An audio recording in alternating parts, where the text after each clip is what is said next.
જવાનું હતું જુંડાલ, પણ ગાડીમાં પડી ગયું પંચર. તો આપણે પંચરની કીટ મંગાવી છે ઓનલાઈન. ભાઈ નીકળી ગયો છે, થોડી વારમાં આવી જશે. અને સારું છે, એવી જગ્યાએ પંચર પડ્યું કે ત્યાંથી રિવરફ્રન્ટ નજીક હતો, તો ત્યાં આપણે ગાડી પાર્કિંગમાં મૂકી દીધી. બાકી સીજી રોડ ઉપર તો પાર્કિંગની જગ્યા હતી નહીં.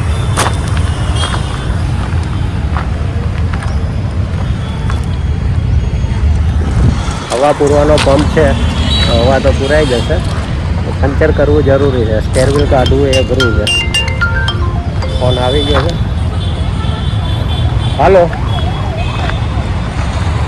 હા, રિવરફ્રન્ટ હાઉસની બાજુમાં ઓપન પાર્કિંગ છે ને, ત્યાં આવજો. ત્યાં પંચર થઈ છે ગાડી. હે ને, પાર્કિંગમાં આવો છે કંઈ રિવરફ્રન્ટનો નજારો સાંજે.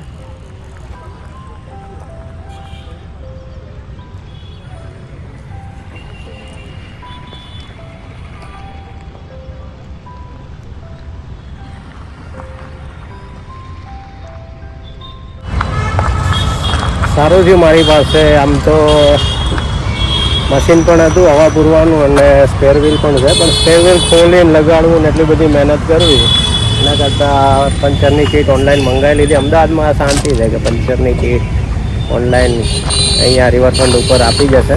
અને કોઈ પણ વસ્તુ જોઈતી હોય તો અમુક એપ્લિકેશનો એવી છે કે જ્યાંથી તમને મળી જશે ઓનલાઈન, અને 5-7-10 મિનિટમાં તમારે ડિલિવરી થઈ જાય તમારા લોકેશન ઉપર. એટલે સ્પેર વ્હીલ બદલવાની જરૂર નથી.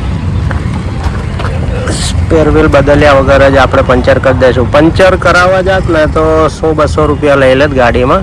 તો આ 150 રૂપિયાની કીટ આવી. ઓનલાઈન મને પડતી હતી 214 રૂપિયામાં. તો 200 રૂપિયાની ઉપરનું તમે શોપિંગ કરો ને તો ડિલિવરી ચાર્જ લાગતો નથી. તો મેં ભેગું પરથી છે ને 2 કિલો બટાટા મંગાવી લીધા. તો મને 214 રૂપિયાની જગ્યાએ 209 રૂપિયામાં જ 2 કિલો બટેટા અને પંચરની કીટ મળી ગઈ. આવી છે કંઈક પંચર કીટ, અને પંચર છે અહીંયા.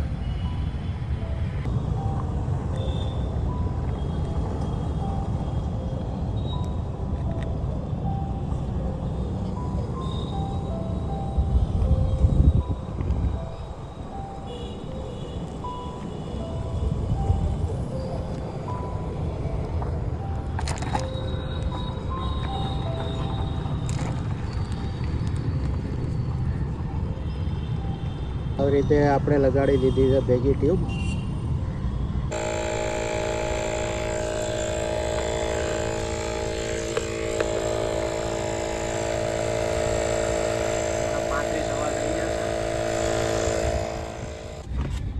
ગાડીમાં પડ્યું હતું પંચર, આપણે કરી નાખ્યું જાતે રિપેર. કીટ મંગાવી હતી ઓનલાઈન, તો એ આવી ગઈ હતી.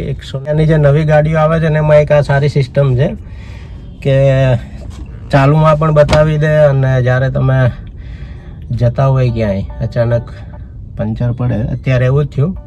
હું મારા ફ્રેન્ડની ગાડીમાં ગયો તો બહારે આવીને જોયું તો પંચર હતું. આજુબાજુમાં ક્યાંય દુકાન હતી નહીં પંચરની, એટલે વિચાર્યું કે ઓનલાઈન જ મંગાવી લઉં. કેમ કે ફ્રેન્ડ હતો એ મૂકીને જતા રહ્યા હતા. એમને ખબર નહોતી કે મારી ગાડીમાં પંચર છે, ને કરે ભેગા ઊભા રહેત. પણ આપણી પાસે હતું ઓનલાઈનનું ઓપ્શન, તો કીધું ટાયર બદલવું નથી. કેમ કે ટાયર બદલવામાં શું થાત કે વાર બહુ લાગે. મારે સ્પેર વ્હીલ કાઢવું, પાછું આ ખોલવાનું, જેક લગાડવાનો, અને ત્યાં ગળદી એવી હોય છે સીજી રોડ ઉપર, તો એ થાય એવું હતું નહીં. તો થોડી હવા પૂરીને હું લઈ આવ્યો ગાડીને રિવરફ્રન્ટ ઉપર. ગાડી છે ને એ પણ એક છે ને આપણા ઘરનું સભ્ય છે, તો તમે એને પણ તમે સભ્યની જેમ સાચવો. આપણા ઘરમાં સભ્ય બીમાર પડે કે કાંઈ થાય તો આપણે કેવું દવાખાને લઈ જઈએ છીએ ને એને સાજા કરવા માટે મહેનત કરતા હોઈએ. એવી રીતે ગાડી પણ છે ને એક ઘરનું સભ્ય છે. તો એમાં કંઈ પણ થાય ને તો તમને પોતાને ખ્યાલ આવી જવો જોઈએ. જો કંઈક નવો અવાજ આવવા માંડે એન્જિનમાંથી કે ક્યાંય બીથી, તો તમને આઈડિયા આવી જોઈએ. ચલાવવામાં કંઈ ડિફરન્સ લાગે, ફેર પડે, તો તમારે ખ્યાલ આવી જાય કે ભાઈ હા ગાડીમાં કંઈક પ્રોબ્લેમ છે. અત્યારે મેં ગાડી ચાલુ કરી હતી અને તરત આમાં તો નવી ગાડી છે એટલે ખબર પડી જાય. બાકી જૂની ગાડી હોય ને, મારી પાસે પહેલાં હતી જૂની ગાડીમાં આવી બધી સિસ્ટમ નહોતી કે ભાઈ ટાયરમાં હવા ઓછી થઈ જાય, દરવાજો ખુલ્લો હોય, ડેકી ખુલ્લી હોય, આવું બધું કાંઈ બતાવતું નહોતું. તો એ વખતે બી હું થોડું એવું ધ્યાન રાખતો હતો કે ભાઈ જ્યારે પણ આપણે ગાડી લઈને જવાનું હોય ક્યાંય પણ ડેલી જવાનું હોય મારે, પણ રોજ હું છે ને પહેલાં ટાયર ચેક કરી લઉં છું, હવા પાણી બધું મારી રીતે જોઈ અને પછી જ હું આગળ નીકળું છું પેટ્રોલ.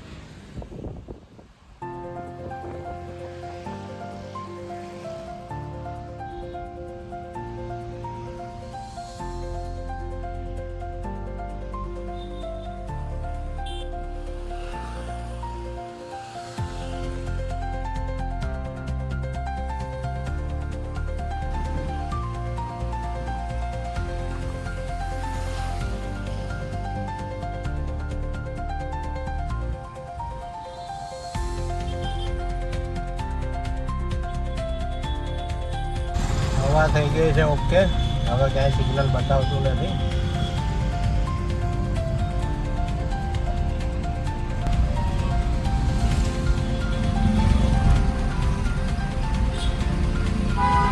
મેપમાં બતાવતું હતું ટ્રાફિક જામ, એટલે ગાડી કરી દીધી સાઈડમાં. આપણે કંઈ ઉતાવળ છે નહીં તો શાંતિથી જઈશું.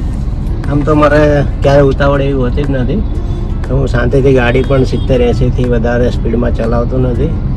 મેં ચેક કરાવ્યું તો હજી ટાયર છે ને 30% ઘસાયા છે, અને મારા ખ્યાલથી આ 3 વર્ષ થયા ગાડીને, તો 3 વર્ષમાં કદાચ આ બીજી વાર પંચર પડ્યું છે. અને ગાડીના 100% જે ટાયર આવે એમાંથી 30% ઘસારો છે, જે 70% સારા છે ટાયર. અને 45,000 કિલોમીટર ફરી ચૂકી છે. આ શિમલા મનાલી છેક લેહ સુધી જઈને આવી છે ગાડી, અને 3 થી 4 વાર ગઈ છે. પણ હું ગાડી છે ને એક તો પહેલાં એનું હવા કમ્પ્લીટ રાખું છું, 35થી નીચે જાય 30-32 તો મારી પાસે મશીન છે, એનાથી હવા પૂરી લઉં છું. આગળ ટ્રાફિક છે કે ખરાબ રસ્તા છે, ખાડા ખરબચા, તો થોડી સાચવીને ચલાવો. કારણ વગરના ટર્ન ઓછા મારશો તો ટાયરમાં ઘસારો ઓછો આવશે. કેમ કે ગાડીમાં જે મેઇન વસ્તુ હોય છે ને એ આમ તો એન્જિન અને ટાયર જ હોય છે. 4 ટાયર સારા હોય, તમારું એન્જિન સારું હોય તો ગાડી તમને ક્યાં હેરાન કરે નહીં. છે 8:30 8:30, એટલે બધા ઘરે જતા હોય, બધાને ઘરે જવાની ઉતાવળ હોય. ગમે ત્યારે હું નીકળું ને, મેં જોયેલા રસ્તા હોય ને તો પણ હું છે ને મેપ ચાલુ કરી દઉં છું જ્યાં બી મારે જવું હોય ત્યાં. તો એનાથી એક ફાયદો એ થાય કે કયો રસ્તો બંધ થઈ ગયો છે એ આપણને ખ્યાલ ના હોય તો એ ખ્યાલ આવી જાય.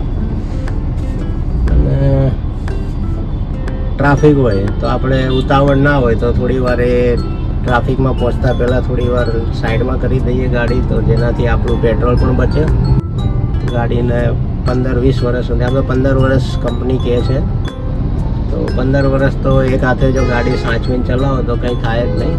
નાના મોટા ટચિંગ તો સિટીમાં હોય તો થયા કરે, જેમ તે ક્યાંક ને ક્યાંક અડી જાય. આપણે ગમે એટલું ધ્યાન રાખીએ તો નાનું મોટું ટચિંગ તો રહે જ ગાડીમાં. યુટ્યુબમાં છે ને મેં હવે વિડીયો બનાવવાના ચાલુ કર્યા છે, તો રોજ એક વિડીયો આવશે. અને 90 દિવસ માટે આપણે ચેલેન્જ લીધી છે કે 90 દિવસમાં જો 500થી વધારે સબસ્ક્રાઈબ થઈ જશે મારે, આમ તો આપણી 1000ની ગણતરી છે, અને એવો રિસ્પોન્સ પણ તમારા બધાનો મળે છે. તો મારી ગણતરી એવી છે કે 90 દિવસમાં હું 90 વિડીયો મૂકીશ, બધા અલગ અલગ.